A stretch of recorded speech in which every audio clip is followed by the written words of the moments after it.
Dia akan bilang, pemimpin daerahnya namanya Markus. Dia bilang saudaranya, Matius, kau datanglah ke Riau, bawa cap tikus. Iya.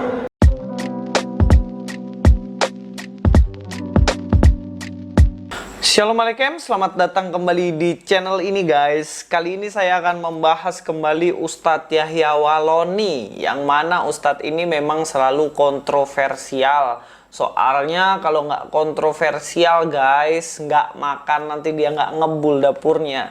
Itulah kenapa selalu bahas tentang Kristen yang jelek-jeleknya doang, dan dia selalu lupa bahwa dirinya sendiri selalu blunder dan mengakui bahwa dirinya sama aja dengan sesuatu yang dia kritik. Istilahnya kerbau di depan matanya nggak bisa dia lihat. Istilahnya kerbau di matanya dia nggak bisa lihat, tetapi semut di temannya dia bisa lihat.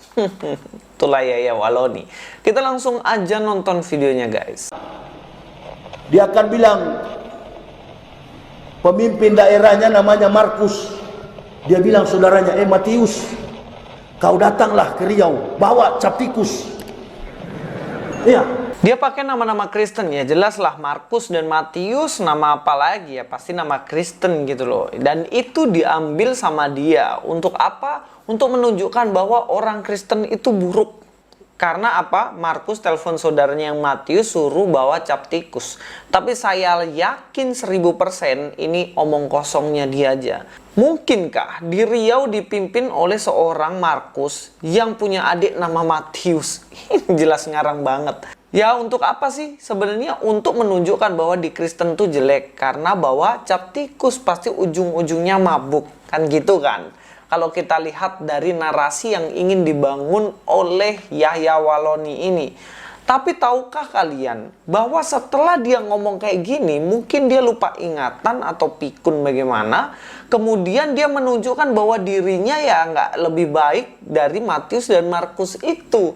Karena dia sendiri melanggar aturan yang dia bangga-banggakan. Dan saya heran kok bisa ada ustadz bangga melakukan pelanggaran terhadap sesuatu. Kita langsung aja nonton videonya. Iya. Itu di perbatasan Jambi dengan Riau, saya sering berdakwah keliling Indonesia pakai mobil. Mobil saya kan ibu bapak sudah tahu nggak ada plat nomor. Kalau turun di feri di apa sana di Lampung, selamat malam, malam komandan. Kenapa ini nggak ada nomor? Sudah mati lama pak. Kenapa tidak diurus Ustadz? Mahal komandan, Fortuner ini. Sudah ditanya ke Samsat, sudah mahal sekali komandan, hampir 50 juta. Karena Ustadz Yahya, polisi selfie-selfie, teman-teman lalu lintas. Udah Ustadz, yang penting jangan tabrak orang ya. Siap komandan. Udah lewat. Coba kalau teroris, ini tak langsung polisi tembak. Dengan bangganya, perhatikan ya, dengan bangganya dia mengatakan hal itu.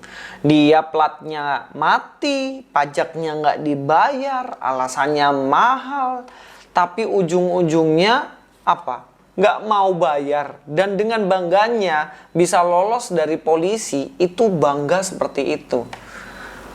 Ya kalau saya lihat ini namanya orang yang tidak menghormati pemerintah, tidak menghormati aturan, dan tidak menghormati polisi. Kok bisa dengan bangganya dia sampaikan hal ini gitu loh. Sekarang saya mau ambil kaitannya. Kalau orang tadi, Yahya Walloni itu seakan-akan mengejek yang mana tadi nama Markus dan Matius minum cap tikus. Lalu dia dengan bangganya menunjukkan dirinya sendiri yang melanggar aturan pemerintah. Ini namanya apa ini? Ini namanya sama aja munafiknya. Ini namanya sama aja. Bilang orang lain salah, tapi dirinya sendiri membanggakan kesalahannya. Di dalam Alkitab, hal-hal seperti ini jelas dilarang. Ini jelas dilarang, guys. Kenapa bisa dilarang? Ya, kita akan cek aja. Kita akan cek ayat Alkitabnya seperti apa.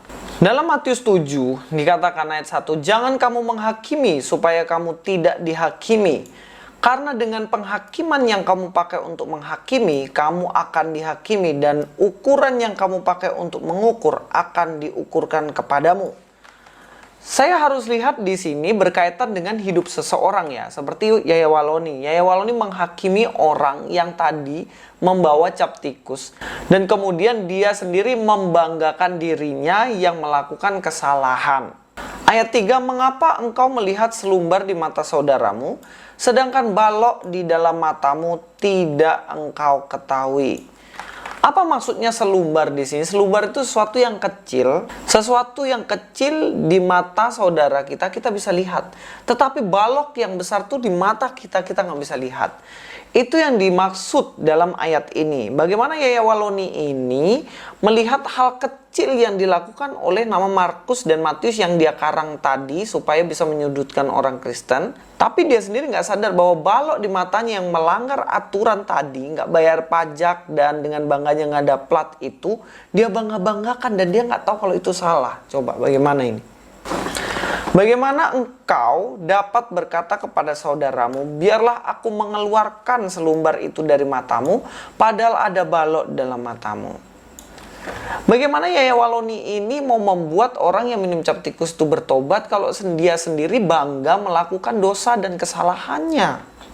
Tuhan Yesus mengatakan, hai orang munafik, keluarkanlah dahulu balok dari matamu, maka engkau akan melihat dengan jelas untuk mengeluarkan selumbar itu dari mata saudaramu.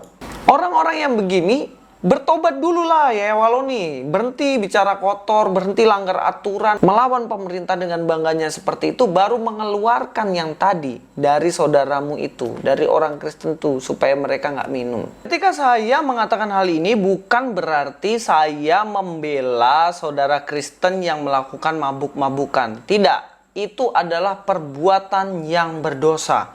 Itu harus dihentikan. Saya sebagai hamba Tuhan jelas melarang itu dan saya pun tidak melakukan mabuk. Orang-orang Kristen yang suka mabuk itu bukan orang Kristen yang sungguh-sungguh Kristen. Atau bukan Kristen sejati ya, Kristen KTP doang. Karena kerjaannya masih berbuat dosa dengan cara mabuk-mabuk, cap tikus dan lain-lain. Tetapi maksudnya ya Yaya Waloni sadar diri. Nggak usahlah jelek-jelekin Kristen, nggak usahlah cari bahan-bahan yang dikarang supaya kelihatan Kristen jelek. Kalau toh pada akhirnya kamu ngumbar sendiri kejelekanmu.